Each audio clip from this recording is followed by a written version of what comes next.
والله أنا اللي تشرفت يعني بالتعرف على معالي الوزير السيد مشعل، لأن بصراحة الدكتور أحس العمل معاه بروح الأسرة فريندلي وايد يعني الدكتور.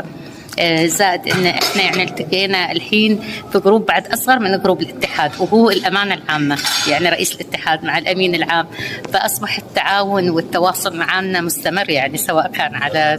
يعني وسائل التواصل الاجتماعي او بالاتصال او بالزياره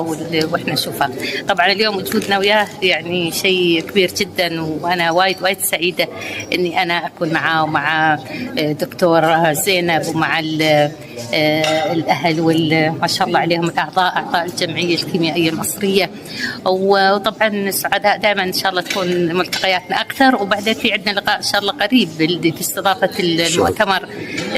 العربي الكيميائي الدولي اللي بيكون إن شاء الله في جمهورية مصر العربية، وباستضافة الجمعية الكيميائية المصرية وبقيادة طبعا الدكتور السيد اللي بيكون يعني هو قائد للمؤتمر وقائد للاتحاد بصفة رئيس الاتحاد، وأيضا هو بيكون طبعا مسؤول عن كل التجمع اللي بيكون